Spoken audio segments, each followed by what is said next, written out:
कहानी शुरू होती है एक टाउन से जिसका नाम पुंगू था। वहाँ पर एक औरत को विच क्राफ्ट के इल्जाम में सजा दी जा रही थी, यानी कि उस औरत पर ये इल्जाम था कि ये चुड़ैल है और काला जादू करती है। पर वो औरत सबसे रो रो कर कह रही थी कि वो विच नहीं है और वो माँ भी बनने वाली थी। अब उस औरत को कहा जाता है अगर तुम विच हुई तो तुम पानी से बाहर आ जाओगी, क्योंकि उस औरत को पानी में डुबोकर सजा दी जा रही थी। और अगर तुम विच ना हुई तो तुम डूब जाओगी, जिसके बाद उस औरत को पानी में फेंक दिया जाता है। इन सब में उसका हस्बैंड भी था, जिसको गांव वालों ने बहकाया था कि तुम्हारी बीवी एक विच है। अब कुछ देर के बाद वो औरत डूब जाती है, जिससे अब सबको ये तो पता चल गया था कि वो विच नहीं थी, पर जब तक बहुत देर हो चुकी थी। अब जब वो औरत डूब जाती है तो उसका हस्बैंड कश्ती में अपनी बीवी का लॉकेट देखता है जो चमक रहा था। अब जैसे ही लॉकेट उठाता है मौसम अजीब होने लगता है और वहाँ पर बहुत बड़ा तूफान आ जाता है। यहाँ से सब लोग अपने अपने घर चले जाते हैं, जिसके बाद हमें 300 साल बाद का वक्त दिखाया जाता है। हम ग्रेस नाम की एक लड़की को देखते हैं, जिसको रास्ते में चलते हुए एक विच चुड़ैल दिखाई देती है। तभी उसके पास उसकी दोस्त आती है और विच वहाँ से गायब हो जाती है। अब हमें यहाँ पर पता चलता है कि ग्रेस भी उसी औरत की नस्ल में से थी, जिसको 300 साल पहले विच क्राफ्ट के इल्जाम में सजा दी गई थी। उसका हस्बैंड बिल्कुल भी अच्छा आदमी नहीं था, वो ग्रेस को बहुत मारता था। इन्हीं बातों से तंग आकर उसने अपने खानदानी घर में रहने का फैसला किया था। अब अगले दिन हम दो आदमियों को देखते हैं, जिनमें से एक का नाम बट था और ये इसके घर की कुछ चीजों को ठीक करने आए थे। अब ये दोनों ग्रेस के घर में काम करना शुरू कर देते हैं। तभी बट को वहाँ पर काम करते हुए अपनी मरी हुई बेटी की आत्मा दिखाई देती है, जो काफी साल पहले पानी में डूबकर मर गई थी। वो बट से कहती है कि यहाँ से चले जाएं, यहाँ पर खतरा है। तभी वहाँ पर ग्रेस आ जाती है और बट की बेटी की आत्मा गायब हो जाती है। वहीं पर दूसरी तरफ बट के दोस्त को दीवार से निकलती हुई एक डरावनी औरत दिखाई देती है, जो किसी खौफनाक चुड़ैल जैसी थी।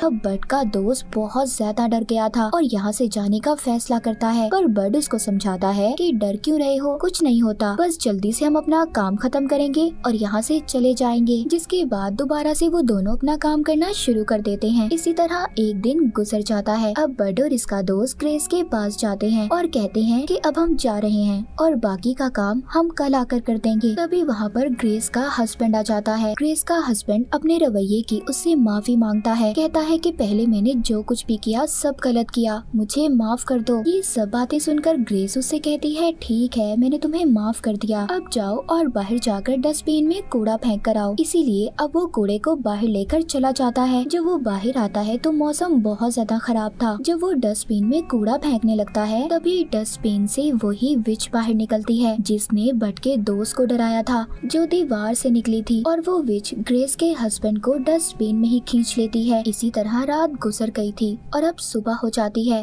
पर ग्रेस का हस्बैंड वापस नहीं आता। सुबह को जब बट और उसका दोस्त अपना बाकी का काम करने ग्रेस के घर आते हैं तो वो बहुत ज्यादा घबराई हुई थी और उनको अपने हस्बैंड के बारे में बताती है। तभी अचानक बट के दोस्त की नजर डस्टबिन पर पड़ती है, जो खून से भरी हुई थी। जब ये तीनों पास जाकर देखते हैं तो वहाँ पर ग्रेस के हस्बैंड की लाश थी, जो मर चुका था। ग्रेस ये सब देखकर बहुत ज्यादा डर जाती है। इससे पहले ये तीनों वहाँ पर कुछ और सोच पाते, उधर मौसम अचानक से खराब होने लगता है। इनकी तरफ बहुत ही भयानक तूफान बढ़ रहा था। ये तीनों डरकर घर के अंदर जाकर छुप जाते हैं। ये देखते हैं उस तूफान में एक खौफनाक आदमी ग्रेस की खिड़की से चिपक जाता है। ये उसे देखकर टेबल के नीचे छुप गए थे। तूफान के खत्म होने के बाद जब ये बाहर आते हैं तो देखते हैं उस तूफान से ग्रेस के घर को कुछ भी नहीं हुआ था और बाहर का सारा माहौल भी बिल्कुल ठीक था। पर उस तूफान के बाद किसी के भी फोन में नेटवर्क नहीं था।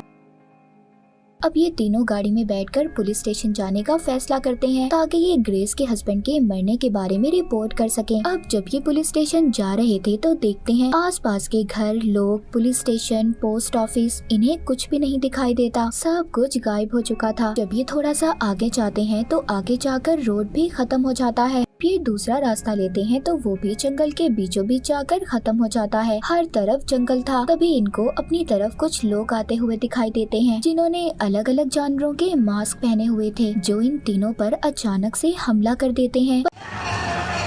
पर पर बड इन पर गोलियां चलाता है और इनमें से 2 लोगों को मार देता है। अब जब ये मास्क हटाकर देखते हैं तो ये मरी हुई जिंदा लाशें थी। इनका चेहरा किसी कंकाल जैसा था। अब इतना अजीब सब कुछ देखने के बाद ये वापस से घर जाने का फैसला करते हैं। वापस ग्रेस के घर आते हैं तो इन्हें पता चलता है कि घर की बिजली पानी सब बंद हो गया था और हर तरफ इनको जंगल ही नजर आ रहा था। तीनों बहुत ज्यादा परेशान हो जाते हैं और अपने पास अलग अलग किस्म के हथियार रख लेते हैं। तभी हम यहाँ पर ग्रेस को देख पाते हैं जिसके गले में बिल्कुल वैसा ही लॉकेट था जैसा 300 साल पहले उस औरत के हस्बैंड को मिला था, जिस औरत को सजा देकर मार दिया था। जब ये रात को खाना खा रहे थे तभी ग्रेस बातों ही बातों में बताती है, क्या पता हम किसी टाइम ट्रेवल में फंस गए हो, वक्त का सफर कर रहे हो। अब ये उनको इन्हीं बातों पर अपनी रिसर्च दिखाती है जिसके बारे में इसने अपनी किताब भी लिखी थी, जिसमें बिग बैंग और ब्लैक होल के बारे में लिखा था। हम ग्रेस के गुजरे हुए वक्त को देखते हैं जहाँ पर हमें पता चलता है कि ये एक साइंटिस्ट थी और इसने ब्लैक होल के बारे में बताया था कि ब्लैक होल आसमान पर दिखने वाला काला सुराग अपने अंदर पूरी दुनिया को समा सकता है और इसी जैसे और भी छोटे होल होते हैं और अगर ये जमीन के दरमियान में आ जाएं तो हमारे गुजरे हुए वक्त और आने वाले वक्त के दरवाजों को जोड़ सकते हैं। और ये बातें वो बड और उसके दोस्त को बता रही थी पर वो भी समझ नहीं पाते। अब ये ने बाहर ले जाकर आसमान पर वैसा ही होल दिखाती है, कहती है कि हम टाइम ट्रेवल कर रहे हैं और हम अपने बहुत सालों पहले गुजरे हुए पुराने वक्त में फंस चुके हैं। ग्रेस उनको एक तस्वीर दिखाती है जिस पर दरख्त बना हुआ था और सभी खानदान वालों के नाम लिखे हुए थे, जिस पर सबसे ऊपर ग्रेस और आखिर में भी ग्रेस लिखा था। अब जब बड का दोस्त सबसे ऊपर ग्रेस का नाम पढ़ता है तो कहता है, ये तो पुंगू टाउन की विच थी ना, जिसको 300 साल पहले मार दिया गया था। ग्रेस ये सुनकर कहती है, नहीं, वो कोई विच नहीं थी बल्कि वो एक आम औरत थी और जड़ी बूटियों से लोगों का इलाज किया करती थी। उसके पड़ोसी उससे जलते थे जिस वजह से उन पर इल्जाम लगाकर उन्हें मार दिया गया। अब ये सब बातें करने के बाद ग्रेस और बड का दोस्त सो जाते हैं पर बड जागकर पहरा देने का फैसला करता है। तभी वहाँ पर कुछ नकाबपोश लोग आ जाते हैं जो ग्रेस को अगवा करना चाहते थे। बड सबको एक एक करके मार देता है पर एक आदमी बच गया था। जब ये तीनों इससे पूछते हैं कि तुम कौन हो, ये बताता है कि मैं पुंगू विच का फॉलोअर हूँ, मैं विच की दुनिया से यहाँ पर आया हूँ और मैं ग्रेस को अपने साथ लेने आया हूँ। वो आदमी इनको ये बताता है कि अगला तूफान जल्दी आने वाला है। पहले तूफान में हम इस वक्त में आए और अब जब अगला तूफान आएगा जो हमें अपने पुराने वक्त में ले जाएगा, यानी कि अब दूसरा तूफान भी आने वाला था। ये बताकर वो आदमी यहाँ से चला जाता है। अगले दिन सुबह को एक बहुत ही खतरनाक मॉन्स्टर की तरह दरख्त ग्रेस पर हमला कर देता है पर बड और उसका दोस्त उसको आग से जला देते हैं और वो पानी में चला जाता है। उधर दूसरी तरफ इस बात का फायदा उठाकर वो आदमी ग्रेस को विच के पास ले जाता है। जब बड और उसका दोस्त ग्रेस को ढूंढते हैं तो वो उन्हें कहीं पर भी नहीं मिलती। उधर ग्रेस उस आदमी से खुद को आजाद करवा लेती है। अब वो बड और उसके दोस्त को मिल चुकी थी। ये तीनों मिलकर विच के साथियों को मार देते हैं। अब जब ये वहाँ से थोड़ा सा आगे जाते हैं तो इन्हें एक गुफा दिखाई देती है जिसमें से एक आदमी बाहर आता है जो बताता है कि मैं विच का हस्बैंड हूँ, पर उसने अपने चेहरे को ढका हुआ था। वो इन तीनों को अपनी गुफा में आराम करने का कहता है, फिर सभी को सूप पीने के लिए देता है। तभी उधर बड़ी सी देग से विच निकलती है और ग्रेस को लेकर वापिस से अंदर चली जाती है। बड और उसके दोस्त को कुछ समझ नहीं आता कि उनके साथ हुआ क्या था।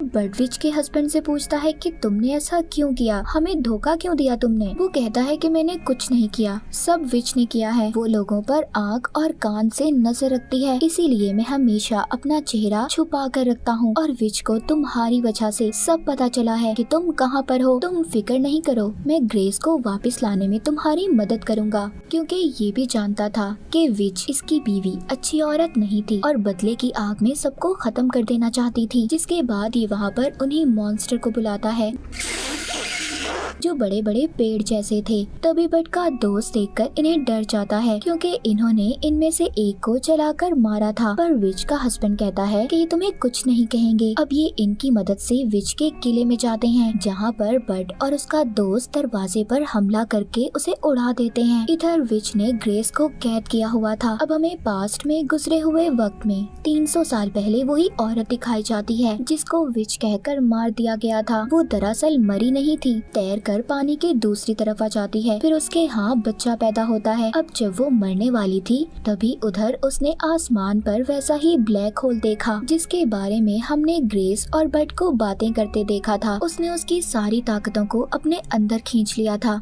जिसके बाद वो सचमुच एक विच बन गई थी और फिर बहुत सारी दुनिया के दरवाजे आपस में जुड़ गए थे, जिस वजह से वो ग्रेस के वक्त में भी आ जा सकती थी। अब जब ग्रेस को होश आता है तो देखती है विच बिल्कुल उसके जैसी थी। ग्रेस उससे पूछती है कि आखिरकार तुम मुझसे चाहती क्या हो, जिस पर वो कहती है कि मैं बदले की आग में जल रही हूँ। उस वक्त लोगों ने मेरे साथ अच्छा नहीं किया, मैं बेकसूर थी, मुझे सजा दी गई। अब मैं पूरी दुनिया को जलाना चाहती हूँ और मैं ये भी जानती हूँ कि ग्रेस तुम मेरे खानदान से ही हो, क्योंकि मेरा ये लॉकेट मेरे हस्बैंड ने मेरी बेटी को दे दिया था और इसी तरह ये आगे नस्ल में चलता रहा। उधर बट भी आ जाता है जो ग्रेस को छुड़ाने की कोशिश करता है, पर विच वहाँ पर बट को उसकी बेटी का ख्याल दिखाती है जो कांटों में फंसी हुई थी। बट समझ गया था कि ये विच की एक चाल है, पर तभी विच उसके दोस्त सचमुच कांटों में फंसा देती है, जिससे उसे बहुत तकलीफ होती है, पर बट उसको छुड़वा लेता है। उधर विच उस तूफान को रोकने में लगी हुई थी, जिससे ये लोग वापस से अपने वक्त में जा सकते थे। इसी बात का फायदा उठाकर वो विच को गोली मार देता है,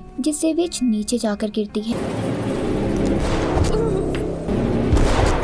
और मर जाती है। तूफान आने ही वाला था। बट अपने जख्मी दोस्त और बेहोश ग्रेस को तूफान तक लेकर जाता है। उधर विच का हस्बैंड उस पर तेल डालकर आग लगा देता है। अब वो तीनों भी उस तूफान में फंसकर टाइम ट्रेवल करके अपने वक्त में आ गए थे। बट अपने दोस्त को एम्बुलेंस में हॉस्पिटल भेज देता है, जिसके बाद वो ग्रेस से कहता है मैं यकीन नहीं कर पा रहा कि मैंने टाइम ट्रेवल किया है। ग्रेस कहती है कि दुनिया में ऐसी अजीब चीजें होती रहती हैं। और तभी बट देखता है कि उसके पास पड़ा पौधा अचानक से बड़ा हो जाता है और जब वो ग्रेस को देखता है तो उसका लॉकेट चमक रहा था। मतलब अब उस विच की आत्मा ग्रेस के अंदर थी, जो कि अपने वक्त से यहाँ पर आ गई थी, यानी कि ग्रेस के वक्त में। मूवी के आखिर में ग्रेस विच की मूर्ति के पास जाती है, वहाँ पर उसके हाथ से फूल लेकर चली जाती है। अब आगे ये विच ग्रेस के अंदर रहकर क्या करेगी? क्या ये अपने बदले के लिए सब कुछ खत्म कर देगी? इसी सवाल के साथ ये मूवी यहीं पर खत्म हो जाती है।